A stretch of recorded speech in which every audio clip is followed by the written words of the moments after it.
Good afternoon, my Real News Midday TV family. Welcome back to the channel for another news update. And in the news this afternoon, Marsha Smith's sudden resignation sparks a fresh speculation about the Prime Minister's next move as Nigel Clark clears his desk. There is increasing speculation in political circles about the Prime Minister Andrew Holness's next move following the resignation of yet another of the governing Jamaica Labour Party's sitting members of Parliament. This time it is the MP for St. Ann North Eastern, Marsha Smith, who walked away from her role with immediate effect on Tuesday. Smith, who was also serving as State Minister in the Ministry of Education and Youth at the time of her resignation, leaves Favour Williams on her own in one of the island's most demanding ministries. Smith resigned 4 years to the day after being elected in the 2020 general election, which the JLP won by a landslide.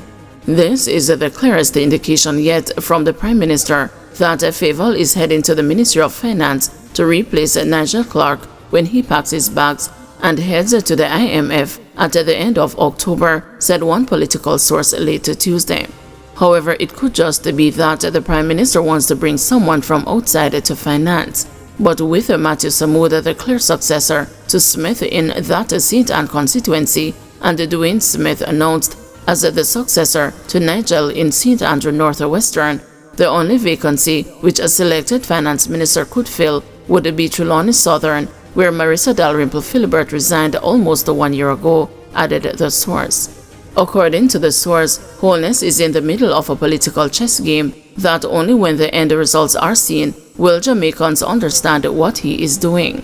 I would not be surprised to see Marsha back at the Education Ministry in short order, with a number of other changes as the Prime Minister prepares a strong team for the post-Nigel period and the lead up to the next general election, which, though due by September next year, will be called before that, said the source. Smith has been under pressure in the St. Ann North Eastern seat for some time, with solid supporters of the JLP turning on her mouth after she crushed the People's National Party's Keith Brown by more than 4,000 votes in the 2020 general election. Labour Party supporters burnt shirts with her image and demonstrated outside her constituency office, alleging that she was missing in action and was not doing a good job. Earlier this year, Smith was replaced as constituency chair by Senator Samuda, who has been active on the ground in recent months. Samuda is expected to be the JLP's standard bearer in the constituency when the next election is held. The speculation as to who will replace Clark as the holder of the nation's purse strings has been ongoing since last week, when it was announced that he had been selected by the IMF to be one of its deputy managing directors. At that time, the news reported that Williams, with her strong financial background, was tipped to replace him. More than 1 week later, there has been no update to the nation from Holness as to Clark's replacement, even though the release from the office of the Prime Minister congratulating the Finance Minister last week indicated that a replacement had already been identified. The news already reported that Favour is the favorite to replace Dr. Clark, and that remains the case. But do not be surprised if the Prime Minister pulls the proverbial rabbit out of the hat, said a source close to the JLP late Tuesday evening. Driver involved in fatal Manchester crash remains in custody.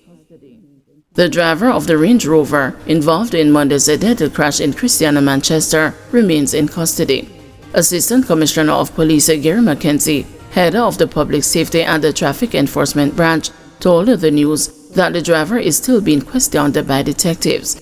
He said a decision will be made in the coming days on whether to press charges in the case. The driver reportedly surrendered to the police on Monday evening after fleeing the crash site, in which a 10-year-old Trayvon Sanchez was killed and his mother, a police officer, injured. The incident occurred about 7 o'clock Monday morning along Sedberg Main Road. It is reported that Constable Cabrina Crawford was transporting her son to the Christian Eliste Primary and Infant School when the driver of the Range Rover reportedly overtook a line of traffic and slammed into their vehicle. Members of the Police High Command, led by head of Area 3 Headquarters, Assistant Commissioner Calvin Allen, visited the injured woman in hospital on Tuesday. Members of the Police Federation were also there. ACP Allen told the news that Constable Crawford's condition has improved. The news visited the deceased boy's father, Devon Sanchez, who said he was traumatized to have lost one of his 3 children and was just holding it together in the best way to keep the affected families together. Right now, I'm just holding it together in the best way to just keep my family and the families that surround the situation together. And I find it very hard to see, you know, a Monday morning and everybody have them child to go out and you look forward to hear all the good stuff. And all the stuff that will happen after school, you know, you're looking forward for that this evening, you know. And it just never happened. You know, traumatizing. Right now, his mother still not stable. And we're just still hoping for the best with her, you know, that, you know, we can still have a part of him left, you know. So we're just hoping for the best at this time. We're just trying to be strong. Try to hold up everybody will surround this. Can't bring him back, so we just have to move forward, you know, and hopefully anybody who responsible for this will just step forward and do the right thing. Trayvon's grandmother, Beryl Sanchez, reflected on her grandson's ambitious nature through their last conversation.